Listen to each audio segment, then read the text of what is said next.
morning. You're listening to Central Wisconsin's 24-hour information station, AM 1320 WFHR. It's time now for the Morning Magazine, brought to you by Comfort Air Heating, Cooling, Plumbing. Now, with the Morning Magazine, here's Carl Hilke.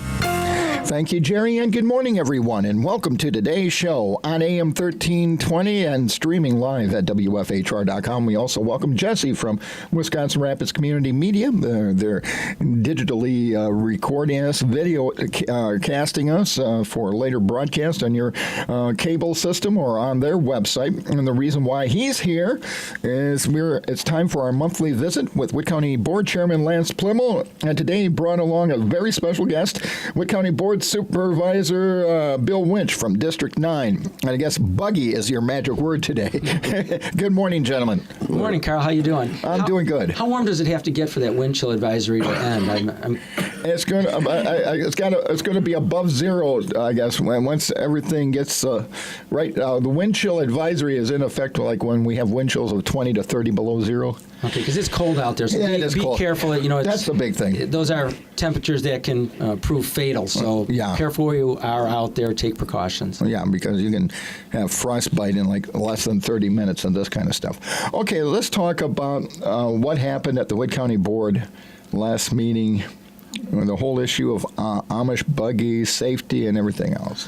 Well, probably one of the issues I've had more conversation on than any other that has come to our board in many years, including every TV radio station in the state and some of those from out of state, Iowa, Texas, and other places.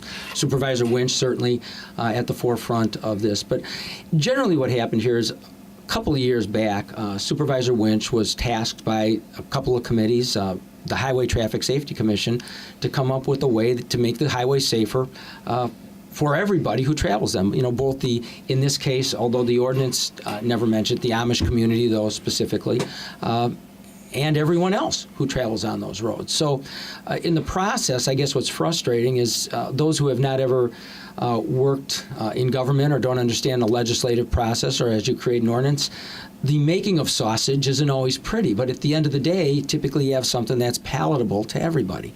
And the frustrating part for me was we spent several years in getting this put together, hopefully to a board floor, since 3 committees sponsored it, and then at some point a vote on this where it was likely, based on the conversation I had prior to that, be amended down to something that all sides could agree on. And at the end of the day, though, we didn't have a second to this resolution. It died for lack of that second, and we're kind of right back to square one where we have some of the same problems we had before. And I'll let you, I know you're going to ask me a million questions. Yeah. I kind of divide this into 2 separate issues. One is, personal protection. Sure. And that was where most of the objection came, requiring things, for instance, like seat belts or other safety devices within buggies. And then the public safety aspect, which is, light those buggies up, have some aspect of education and some identifying marker on those buggies so that the people who travel the highways and byways are safe. Many of us, myself included, have had a number of either near misses, or in some cases we've had a number of accidents and fatalities, and those could be easily avoided if we just get these buggies lit on the highway and have some education for those drivers. Okay, so why didn't it get a second? If you had 3 committees of the county board behind this resolution, and it was anticipated, hey, we're going to have the discussion, it's going to be open to amendments and change, why all of a sudden did it? It seems kind of like a chicken thing to do, quite honestly, to not debate this issue on the floor of the county board. Well, I don't really know why that happened. And what happened, if we back this up a little bit, add to what Lance has said, he had asked me to bring this forward to bring something out in the open here that we could discuss and work on. Right. Anyway, I took it to 4 different committees, starting with the traffic safety. That's a non-voting committee. I mean, there's 1 county board on that committee, myself. And that's all deals with law enforcement, whether it's county or chief of police, et cetera, and including the state. That vote was 16-0. So then I moved it on to legislative committee. That vote was 5-0. Moved it on to the highway infrastructure and recreation. That vote was 5-1. Is that right? Sounds about Yeah, and then I took it to public safety, which I happened to be on that committee also. But anyway, that vote was 5-0. What I'm getting to is altogether here, we had a vote of 29-1 In those committees. in those committees. And here are the signed documents that those people on these committees all signed on to say that they agreed with this. I had no concern going into that county board meeting that it would not be second. How could it not be? Yeah, it was surprising. I was asking. Yeah, why wouldn't they second? Why, if they voted for it in committee, why wouldn't somebody say a second? And let's start the discussion. Well, Bill's at a loss for words, and I don't know. And that's always a concern, because that's where that legislative process happens. That's where kind of the magic occurs, so to speak. Right. Typically, when you have sides of an issue, they're fairly divergent. And at the end of the day, you come up with something that's palatable to everyone. I think if you have to ask me why it didn't, there was a lot of public comment. I think that to some extent, when there's a lot of media or a lot of public, that sometimes instead of engaging in that debate, that people think, well, let's take this back to a committee and pair it there and bring it up where it might be a cleaner ordinance, a cleaner resolution without a lot of amendments to it. But there were some that I was told prepared ahead of time that dealt with some of the same rules and regulations that there's in many counties. Green Lake, Marquette, Dodge County have a buggy safety manual. They also have ordinances that apply to lighting.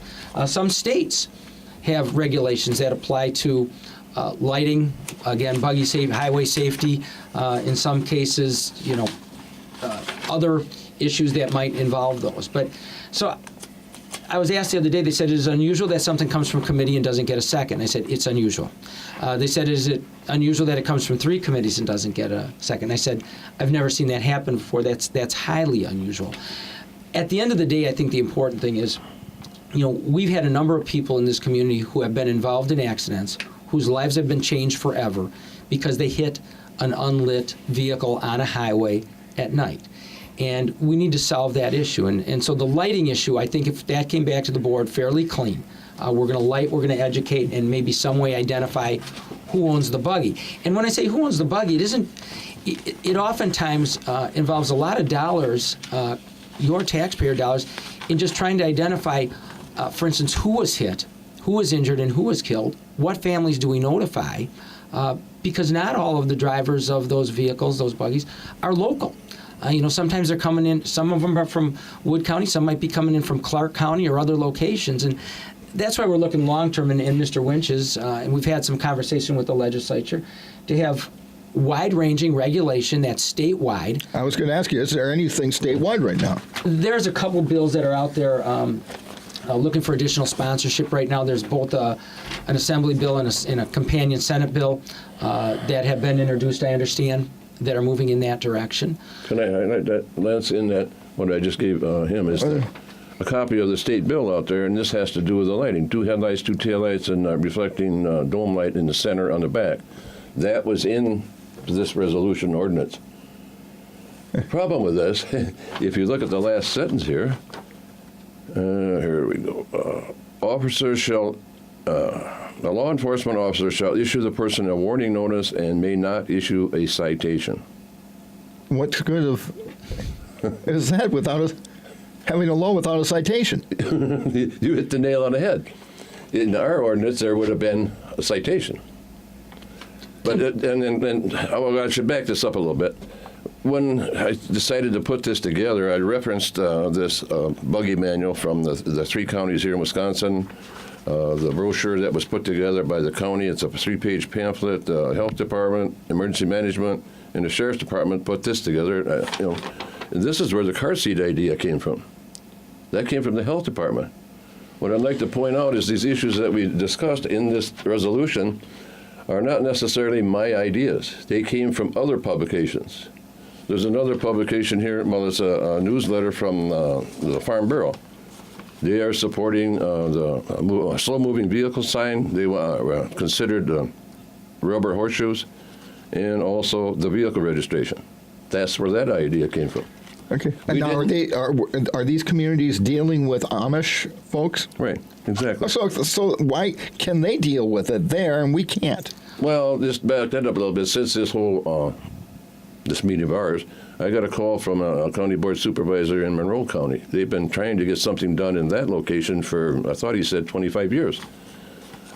The whole point here of this whole thing is we're trying to make the roads safer for the general public, and hopefully we can save some Amish lives.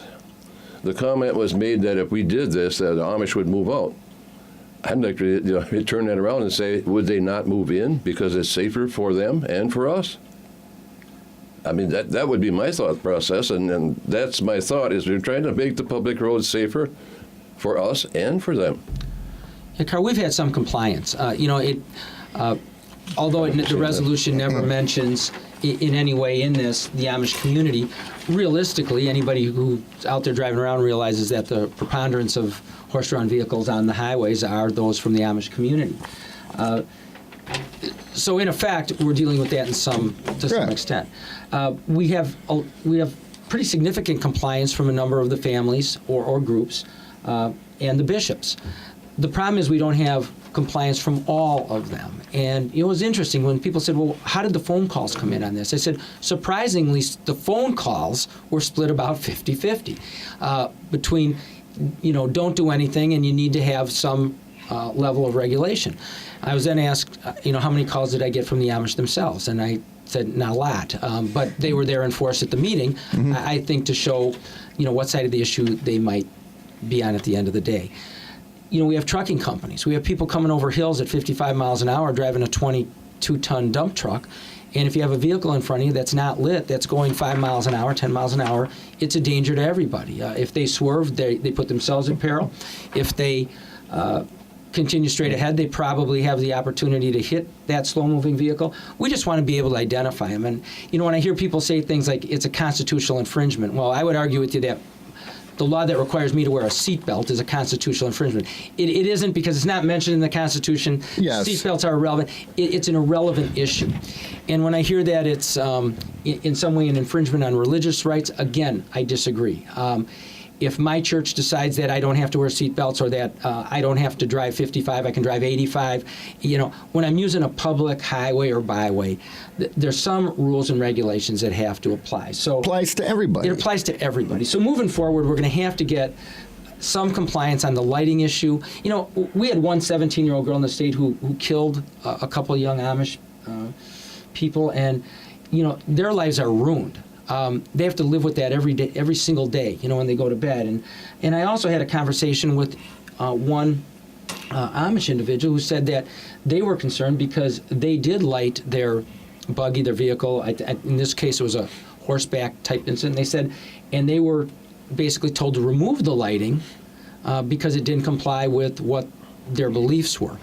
So here's one who kind of said, I'd kind of like to see some level of ordinance because it would help me in the long run. Survival's important. So at the end of the day, the discussion will continue.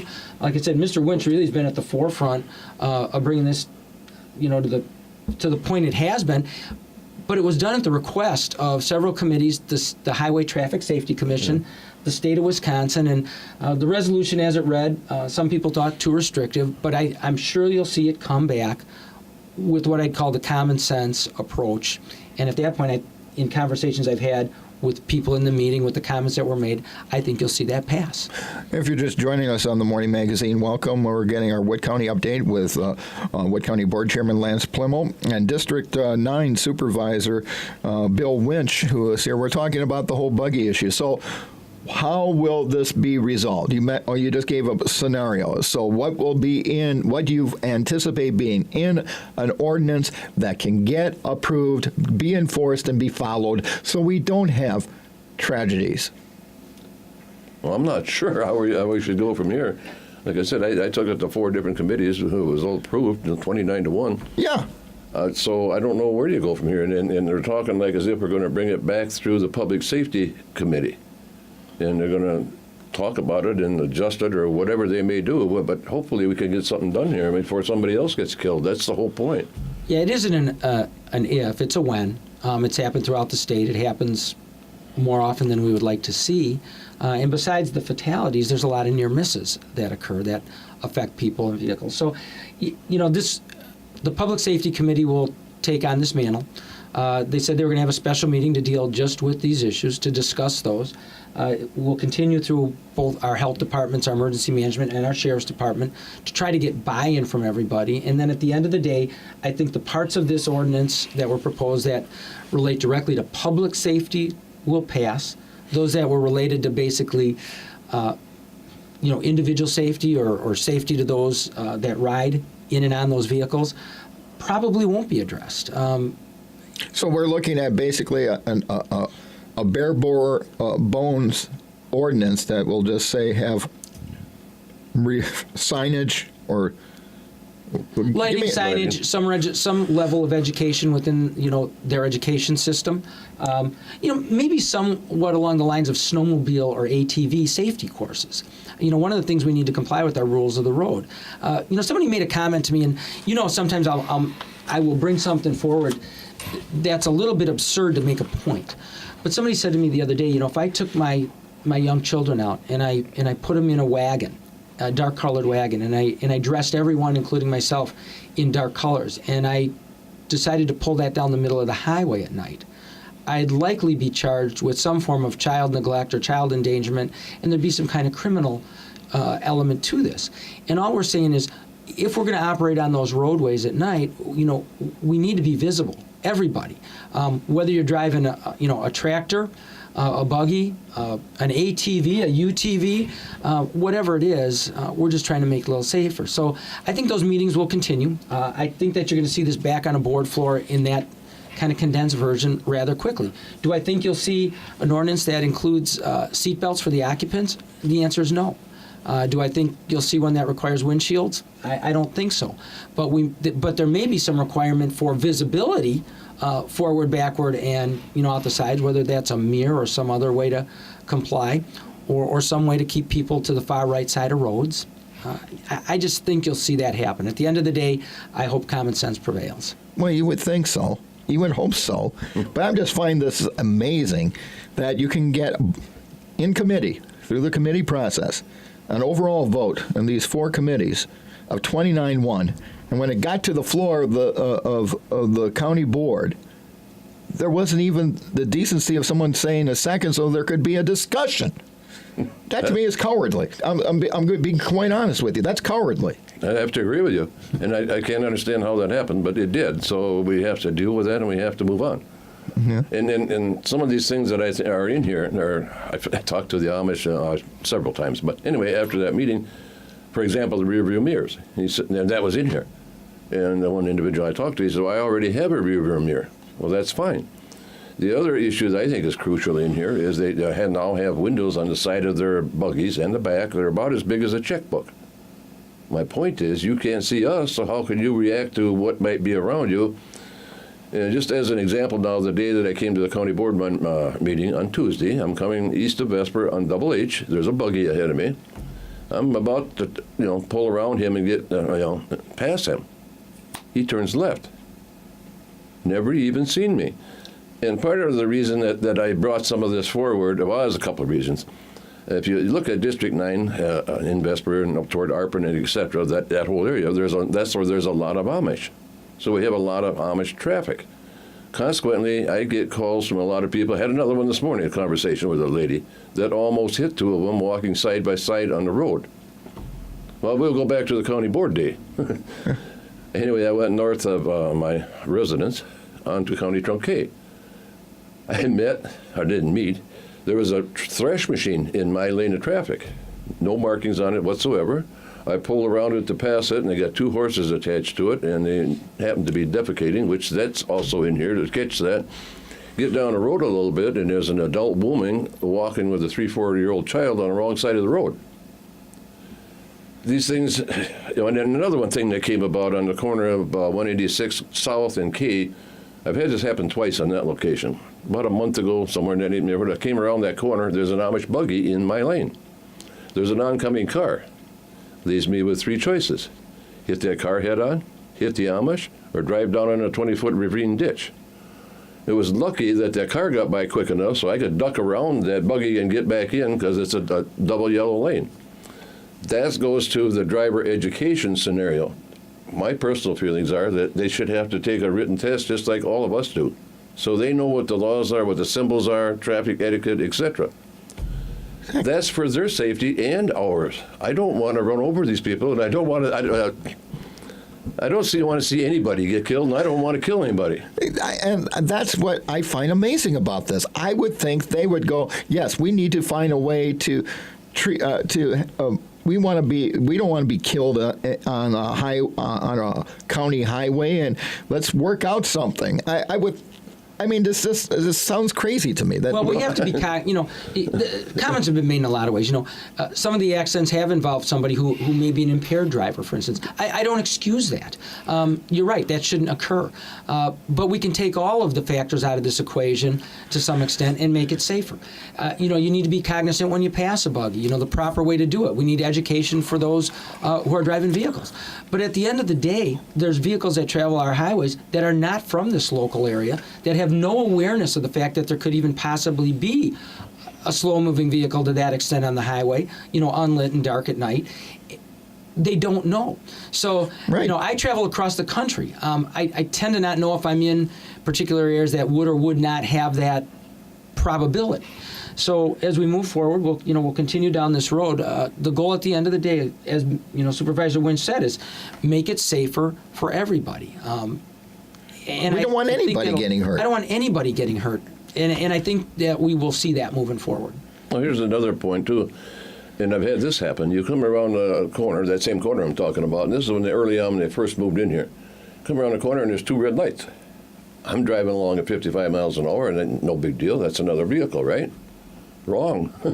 All of a sudden, I'm right on top of that, so I hit the brakes, going to turn right. At the same time, he turned left. If I had made the decision to turn left, I obviously would have hit them. The whole point here is, and there's a scale in here somewhere on one of these pamphlets, from 55 to 5 miles an hour, it takes 6 seconds. So if you can see these lights at 500 feet and determine what they are, then you got 6 seconds to make a decision. The point being with the beacon and the flashing light is that tells the driver out here that that's just something different. It's not just two taillights.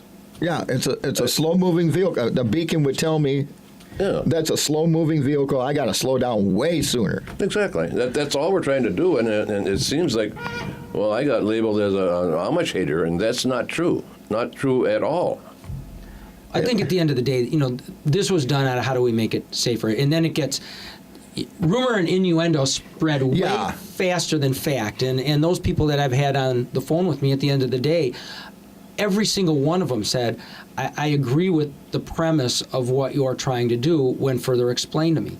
So like I said, once we get to the public safety part, you remove the personal. I'd like to see some of the personal stuff removed from how government regulates my life. It doesn't all get to go away, but I'd sure love to see. You and I have had that conversation. Yeah. I'm kind of a libertarian in that respect. Right. I don't like a lot of regulation telling me what I can and can't do if I'm not bothering anybody else. At the end of the day, though, I think we'll see this happen.